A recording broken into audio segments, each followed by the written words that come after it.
அன்னைக்கே ஊர் சுத்த போனா அதே மாதிரி இன்னைக்கும் போயிட்டா. உங்களுக்கு இந்த வீட்டில் மரியாதையே இல்லை மாமா. நான் ஒரு ஆள் தான் உங்கள் மேலே மரியாதை வச்சுருக்கேன். மற்ற யாரும் உங்களை ஒரு பொருட்டாவே மதிக்க மாட்டேங்கிறாங்க. நீங்கள் வர வர ஸ்ட்ரிக்டாகவே இருக்க மாட்டேங்கிறீங்க மாமா. அவன் இந்த வீட்டில் இருக்க வரைக்கும் நம்ம சொல்கிறதான் கேட்கணும். நீங்கள் வந்தோன்னே கண்டிச்சு வைங்க. இங்கே வரட்டுமா, நான் பார்த்துக்கிறேன் இன்னைக்கு.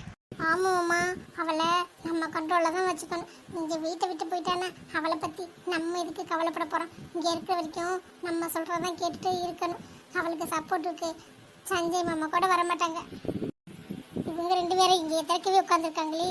இப்போ எப்படி உள்ளே போகிறது? இந்த ஹரிணி வேற 1008 கேள்வி கேட்பா. இவளுக்கு பதில் சொல்லி மாட்டுறதுக்குள்ளே உசுரே போயிடும். ஸோ இங்கே வேற இருக்கணுமா? இங்கே கொஞ்சம் நேரம் கழிச்சாச்சும் வந்திருக்கலாம். வந்தாச்சு, என்ன பண்ணுறது? மாமா இங்க பாருங்க, வந்துட்டாங்க மகாராணி. ஏம்மா, எங்கேம்மா போயிட்டு வர? இல்லைங்க மாமா, அம்மாவை பார்க்க போயிட்டு வரேன். அம்மாவை பார்க்க போனியா இல்ல உன் பாய் ஃப்ரெண்டை பார்க்க போனியா? யாருக்கு தெரியும், சும்மா அம்மான்னு அடிச்சு விடுறேன். அன்னைக்கே சொன்னல என்கிட்ட சொல்லாம எங்கேயும் போகக்கூடாதுன்னு. நாங்கள் சொல்றதை கேட்கக்கூடாதுன்னு முடிவில் இருக்கியா? எங்கள் மாமாவை பார்த்தா உனக்கு எப்படி தெரியுது? பைத்தியம் மாதிரி தெரியுதா? அவர் சொல்றதை நீ மதிக்கவே மாட்டியா? இந்த வீட்டில் எங்கள் மாமா சொல்றத வேத வாக்கு. அவர் சொல்றதை எல்லாருமே கேட்போம். ஆனால் நீ அவர் சொல்றதை கேட்கவே மாட்டேங்கிற. என்ன தெரியும் இப்படி பேசுற? நிஜமாவே அம்மாவை தான் பார்க்க போனேன். அம்மா ஞாபகமாகவே வந்துச்சு. அவங்க தான் இங்கே வந்தாலும் அவங்கள அடிச்சு பற்றி விட்டுருங்க. என்னை பார்க்க கூட விட மாட்டேங்கிறீங்க. அதனால தான் போனேன். மற்றபடி ஒன்றும் இல்லை. நீ நினைக்கிற மாதிரி எந்த பாய் ஃப்ரெண்டையும் நான் பார்க்க போகல. அன்னைக்கு பார்க்க போனது என்னோட பெஸ்ட் ஃப்ரெண்டு. அதனால தான் போனேன். மாமா மேலே மரியாதைலாம் எனக்கு இருக்குது. நான் தப்பு தப்புனா தானே நான் பயப்படணும். நான் தப்பே பண்ணலையே, அப்புறம் இருக்கு நான் பயப்படணும்? மாமா மேலே நான் எப்போவுமே மரியாதை வச்சுருக்கேன். இங்கே பாருமா, நீ உங்கள் அம்மாவே வேணா பார்க்க போ. உங்கள் அம்மா பார்க்க போகிறதுனா எங்ககிட்ட சொல்ல மாட்டியா?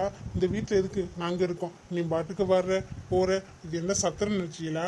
உங்கள் அம்மா வந்தால் பார்க்க விட மாட்டேங்கிறோம்னா நீ கிளம்பி போயிடுவியா? இந்த வீட்டிலேருந்து போகிறதுனா எங்ககிட்ட கேட்கணும். என்னாச்சு இங்கே ஹரிணி? உன்னோட வேலையை ஆரம்பிச்சிட்டியா? வீட்டில் கொஞ்ச நேரம் கூட யாரையுமே நிம்மதியாக இருக்க விட மாட்டேன் போல. பாருங்க மாமா, சஞ்சய் என்ன சொல்றாருன்னு. நான் தான் எல்லாரும் நிம்மதியும் கெடுக்கிறேன்னா. நான் நியாயத்தை தானே பேசுறேன். இவன் வாட்டுக்கு எங்கே வேணாலும் போவா, எங்கே வேணாலும் வருவா. நம்ம வீட்டு கௌரவம் தானே குறையுது. இதை சொன்னதுக்கு நான் நிம்மதியாகவே கெடுக்கிறேன்னு சொல்றாங்க. சஞ்சய் நல்லதுக்கு தானே சொல்லிக்கிட்டு இருக்கோம். அவள் இப்படி எங்கேயாச்சும் போயிட்டு வந்தா நாங்கள் என்ன நினைக்கிறது? வீட்டில் எத்தனை பேர் இருக்கோம், யார்கிட்டயாவது சொல்லிட்டு போகணும்ல அவ. இல்லை, நான் அத்தைக்கிட்ட அத்தைனா இந்த வீட்டில் ஒரு ஆளாவே நாங்கள் மதிக்க மாட்டோம். நீ சொல்கிறாந்தா மாமா கிட்ட சொல்லணும், இல்லைன்னா என்கிட்ட சொன்னீங்கன்னா கூட போவோம். அப்பா கிட்ட சொல்கிறது ஓகே, உன்கிட்ட எதுக்கு ஹரிணி சொல்லணும்? நீ இந்த வீட்டில் கெஸ்ட்டாக தானே வந்திருக்க. மாமா இங்கே பாருங்க மாமா, நீங்கள் என்னை மருமகளேன்னு சொல்கிறீங்க. ஆனால் இந்த சஞ்சய் நான் இந்த வீட்டில் யாரும் வேண்டாதவங்க அப்படிலாம் சொல்கிறாங்க. பாருங்க மாமா, இதெல்லாம் கேட்டுக்கிட்டு நான் இந்த வீட்டில் இருக்கணுமா? டேய், என்னடா பேசிக்கிட்டு இருக்கேன்? அவள் யாருன்னு கேட்குறேன். அவள் இந்த வீட்டோட மருமக. என்னைக்கு இருந்தாலும் அவள் தான் உனக்கு பொண்டாட்டி. இவெல்லாம் சும்மா பாதியிலே போகிறவ. அவளை நம்பி இவள்கிட்ட எப்படி பேசுறியா? அப்பா சும்மா ஏதாச்சும் சொல்லிக்கிட்டு இருக்காதீங்க. கமலி என்கிட்ட சொல்லிட்டு தான் போனான். நான் தான் உங்கள் அம்மா வீட்டுக்கு போக சொன்னேன். இப்போ அதுக்கு என்ன பிரச்சனை? என்னை நம்பி தானே வந்து வீட்டில் இருக்கா. அவள் என்கிட்ட சொல்லிட்டு தான் போனான். நீங்கள் 2 பேரும் தாம் தக்கன்னு குதிக்க வேணாம், சரியா? இந்த சஞ்சய் அன்னைக்கு நல்லா தான் அடிச்சான், இன்னைக்கு சப்போர்ட்டுக்கு வரேன். இவனை புரிஞ்சுக்கவே முடியலையே. நமக்கு ஏதாச்சும் ஒன்றுன்னா கண்டுக்க மாட்டேங்கிறேன். அன்னைக்கு இவளுக்குன்னா அப்படியே சப்போர்ட்டுக்கு வரிஞ்சு கட்டிட்டு வந்து நிற்கிறேன். இவனை என்ன சொல்கிறதுனே தெரியலை. அன்னைக்கு அடித்ததை பார்க்கும்போது எனக்கு மனசுக்கு எவ்வளோ குழுன்னு இருந்துச்சு. இவன் சப்போர்ட்டுக்கே வரமாட்டேன் அப்படின்னு நினச்சேன். இவன் வந்து இப்படி பேசுனேன். முதல்ல பிரிக்கிறேன் 2 பேரையும்.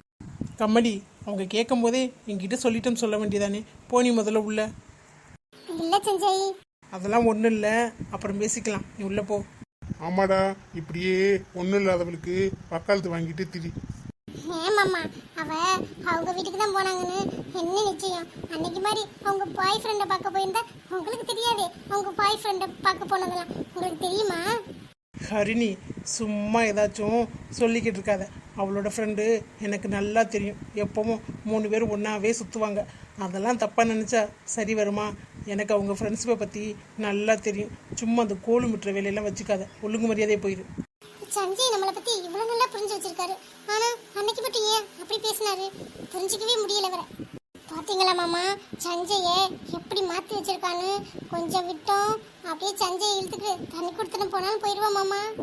விடுகரிணி, பார்த்துக்கலாம். எங்கே போறா? என்னங்க வாங்க சாப்பிடலாம். அத்தை, எனக்கு சப்பாத்தி செய்ய சொன்னே, செஞ்சிட்டீங்களா? ஓ, உனக்கு சப்பாத்தி கேட்டியோமா? சாரிம்மா, மறந்துட்டேன். நீனே போய் செஞ்சுக்க. என்ன, மாவு எல்லாமே அங்கே கிச்சன்ல தான் இருக்கு.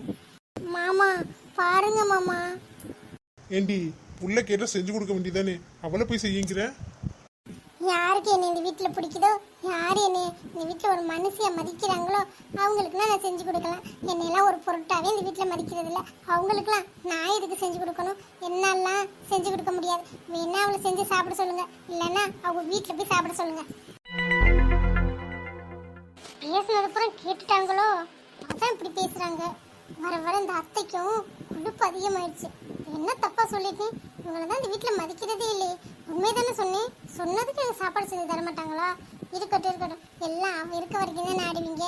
இன்னும் கொஞ்ச நாள் தானே, போனதுக்கப்புறம் என்ன விட்டுருக்கீங்கன்னு பார்க்குறேன். யாரும் கஷ்டப்பட்டோன்னு எனக்கு சாப்பாடு செஞ்சு தர வேணாம். நான் உனக்கு செஞ்சு தரேன் சொல்லவே இல்லை கரிணி. நீனே போய் செஞ்சு சாப்பிட்டுக்க. இந்த பாட்டி இங்கே தானே ஏதாச்சும் ஒரு கோயிலில் உட்காந்துருப்பாங்களே. நானும் ஒரு வாரமாக தேடிக்கிட்டே இருக்கேன். இந்த பாட்டியே கண்ணில் காணோம். அன்னைக்கு நம்ம அழுதுகிட்டு இருக்கும்போது அவங்க தான் ஆறுதல் சொன்னாங்க. இப்போ அப்பாலாம் பேசிட்டாங்க. சந்தோஷமாக தான் இருக்கேன். என்ன, அந்த கல்யாணம் மட்டும் நின்னா போதும், ரொம்ப சந்தோஷமாக இருப்பேன். இருந்தாலும் அந்த பாட்டி பாவம், எங்கேயும் ஆளையே காணோம். ஏதோ வருத்தத்தில் பேசினாங்க. அன்னைக்கு இருந்ததில் என்னன்னு கூட கேட்காம விட்டுட்டேன்.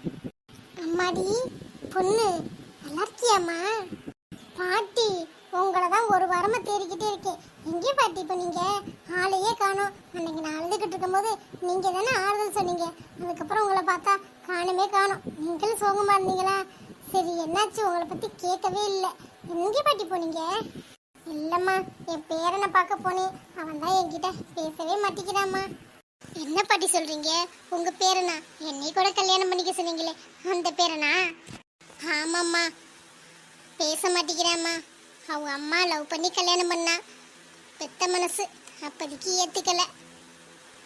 வேணான்னு திட்டி அனுப்பிச்சிட்டேன், வீட்டுக்கே வராதேன்னு. அதுக்கப்புறமா 2 பேரும் பைக்கில் போகும்போது ஆக்சிடெண்ட் ஆயிடுச்சுமா. போய் சேர்ந்துட்டாங்க. இவனுக்கும் விவரம் தெரிஞ்சிருச்சா, என்கிட்ட வரவே மாட்டிக்கிட்டான்.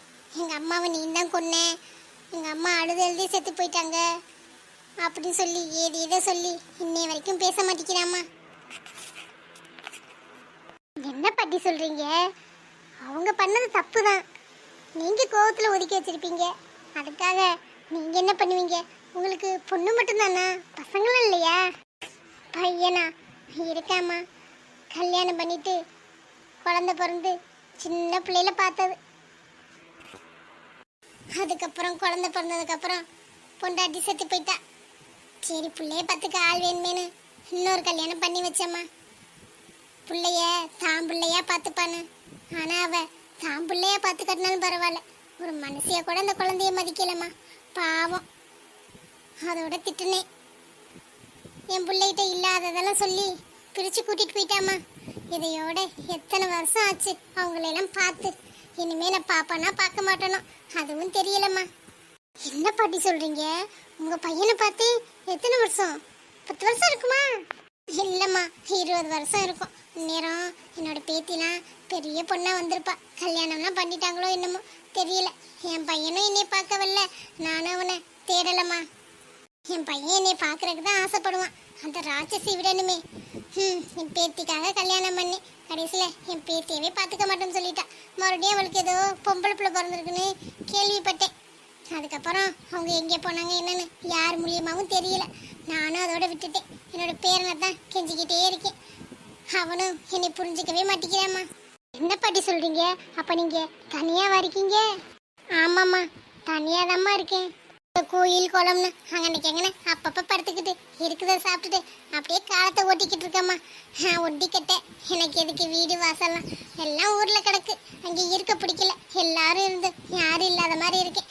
எதுக்கு அந்த வீட்டுக்கு போகணும்னா என் பேரப்பிள்ளை மட்டும் என்கிட்ட பேசிட்டா போதும். ஒரு பொண்ணை பார்த்து கல்யாணம் பண்ணி நிம்மதியாக கண்ண முடிடுவோம்மா. என் பையன் வரலைனாலும் பரவாயில்ல, என் பேரை எனக்கு கொல்லி வச்சா போதும். என்ன, என்னோட பேத்தி குட்டியை ஒரு தடவை பார்த்துட்டா போதும். கடவுள் கண்ணில் காமிப்பாரான்னு தெரியல. பாட்டி பேசாம எங்க வீட்டுக்கு வந்துடுறீங்களா? அப்பா ஒன்றும் சொல்ல மாட்டாங்க, நீங்க வாங்க. இல்லம்மா, நான் பெத்தவங்களே வேணான்னு ஒதுக்கிட்டு போயிட்டாங்க. உனக்கு எதுக்குமா சிரமம்? வீடு இவன் நாள் ஓட்டிட்டேன், இப்படியே ஓட்டிக்கிறேம்மா. என்ன பாட்டி இப்படி சொல்றீங்க? உங்களோட பேத்தி கூப்பிட்டுருந்தா வராம இருப்பீங்களா? இல்லம்மா, என்னால உங்க வீட்டுல எதுவும் பிரச்சனை வந்துடாம. அதெல்லாம் ஒன்றும் வராது பாட்டி, நீங்க வாங்க, நான் அப்பா கிட்ட பேசிக்கிறேன். சரிம்மா, நீ இவ்வளோ கம்பல் பண்ணுறேன்னு வரேன். ஆனால் என்னால் உங்கள் வீட்டில் ஏதாச்சும் பிரச்சனை வந்தால் நான் சொல்லாமல் வந்துடுவேன். நீ கோச்சிக்க கூடாது. சரிங்க பாட்டி, அப்போல்லாம் ஒன்றும் நடக்காது. நீங்கள் வாங்க போகலாம். இப்போ எதுக்குடி இவன் நம்ம பின்னாடி வந்துக்கிட்டே இருக்கேன்? ஏதாச்சும் ஒரு தொல்லை நமக்கு வந்துக்கிட்டே இருக்குடி. அவன் இன்னைக்கு வரலன்னு பார்த்தா அதுக்கு பதில் இவன் சார்ஜ் எடுத்துட்டானாடி. ஏண்டி, உன் பின்னால் தானே அண்ணன் நிற்கிறாங்க, அவங்கக்கிட்ட கேட்க வேண்டியதானே? நல்ல நொன்ன நீ அண்ணன் அண்ணன் சொல்லவுமே அவன் ரொம்ப துளிர்விட்டு போச்சுடி. எனக்கு அவன்கிட்ட கேட்குறக்கு பயமா? இரு, நாக்கப்படுங்கிற மாதிரி கேட்குறேன். டே கருவாப்பையிலே, எதுக்குடா இப்போ பின்னாடியே வந்துக்கிட்டு இருக்க? முதல்ல நீ வந்த, அப்புறம் அவன் வந்தேன், இப்போ மறுபடியும் நீ வரியா? என்ன லீஸுக்கு எடுத்துருக்கீங்களா? என்ன கையில் இப்படி சொல்கிறீங்க? உங்களுக்கு பாதுகாப்புக்கு தான் வரேன். எனக்கு பாதுகாப்புக்கா? பிரச்சனையே ஒன்னால தான். இதில் நீ பாதுகாப்பு கொடுக்குறியாக்கும். நீ வராமல் இருந்தாலே நான் நல்லா சேஃப்டியாக இருப்பேன். என்ன கையல், நேற்று அவங்க பேசிட்டு போனது பார்த்தீங்கல்ல? அவங்க பேசுனதை பார்த்தா எனக்கு பயமா இருந்துச்சு. அதனால தான் உங்களை ஃபாலோ பண்ணிட்டு வந்தேன். மற்றபடி நீங்கள் நினைக்கிற மாதிரி தப்பாலாம் எதுவும் இல்லை. இங்கே பாருங்கள் விக்ரம், உங்கள் மேலே எனக்கு மதிப்பு இருக்குது. அதை நீங்களே கெடுத்துக்காதீங்க. எனக்கு என்னைய பார்த்துக்க தெரியும். பாதுகாப்பு கொடுக்குற அளவுக்கு நான் அவ்வளோ பெரிய ஆளெல்லாம் இல்லை. நேற்று அவன் பேசிட்டு போனானா ஏதோ கோவத்தில் பேசிட்டு போயிருப்பேன். மற்றபடி அவனால் ஒன்றும் செய்ய முடியாது. அதனால் நீங்கள் கிளம்புங்க, நாங்கள் எங்களை பார்த்துக்குறோம். சிஸ்டர், நீங்களாச்சும் சொல்லுங்களே. அவங்க பேசிட்டு போனது பார்த்தீங்கல்ல? அவங்க வாட்டுக்கு எப்படி ஏடா கூடமா பண்ணிட்டா சொல்லுங்க சிஸ்டர். அண்ணா, இவ சரியான புடிவாதக்காரி. அவன் நினைக்கிறதே நடத்துவா. பிரச்சனை வந்தா அவளே பேஸ் பண்ணிக்கிட்டோம், விடுங்க. நீங்கள் ஏன் சிரமப்பட்டுக்கிட்டு இருக்கீங்க? அடியே, நீ எனக்கு ஃப்ரெண்டா இல்லை அவனுக்கு தங்கச்சியா? எனக்கு சந்தேகமாக இருக்குடி. எப்போ பார்த்தாலும் அவனுக்கே சப்போர்ட் பண்ணுற, எனக்கு சப்போர்ட் பண்ணவே மாட்டேங்கிற. தெரியலலே, விக்ரம் அண்ணாவை எனக்கு ரொம்ப பிடிச்சிருக்கு. உனக்கு தான் பிடிக்கலைங்கிற. நல்ல நொன்னேன். பாங்கிட்டு முதல்ல உங்கள் அண்ணனை கிளம்ப சொல்லு. எனக்கெல்லாம் ஒரு ஆபத்தும் வராது. வேணா உனக்கு 24/7 பாதுகாப்பு கொடுக்க சொல்லு. எங்கள் அண்ணங்கிட்ட நான் இப்போ ஊன்னு ஒரு வார்த்தை சொன்னால் போதும், எனக்கு பாதுகாப்பு கொடுத்துருவார். ஆமா தங்கச்சி, நீ ஊன் சொல்ல கூட வேணாம். உன்னை யாராச்சும் ஃபாலோ பண்ற மாதிரி இருந்தா சொல்லு, இந்த அண்ணன் இருக்கேன். நான் தானே யாராச்சும் நம்மளை ஃபாலோ பண்ணுவாங்க. ரெண்டு திட்டலான்னு பார்க்குறேன். அதுக்கு வழியே இல்லை போல. விடுமா உன்னை யாராச்சும் பார்த்துக்கிட்டு இருப்பாங்க. இன்னும் கொஞ்ச நாள் ஆகும் ஃபாலோ பண்ண. ரெண்டு பேரும் உங்கள் பிராணத்தை முடிச்சுட்டு வாங்க, நான் போகிறேன். என்ன கையல் இப்படி பேசுகிற? பின்ன என்னடி, நிம்மதியாக எங்கேயும் வெளில போக முடியல. வாடி போகலாம். இந்த கையலுக்கு என்னதான் பிரச்சனையோ தெரியல. ஏதாச்சும் வாயை வச்சுக்கிட்டு இருக்க முடியாம பேசி பிரச்சனையை வெள்ளை கொடுத்து வாங்க வேண்டியது. இப்ப பாதுகாப்புக்கு வந்தா இன்னும் எப்படி பேசிட்டு போறா? இருக்கட்டும், அவளா அனுபவிச்சாதான் புத்தி வரும்.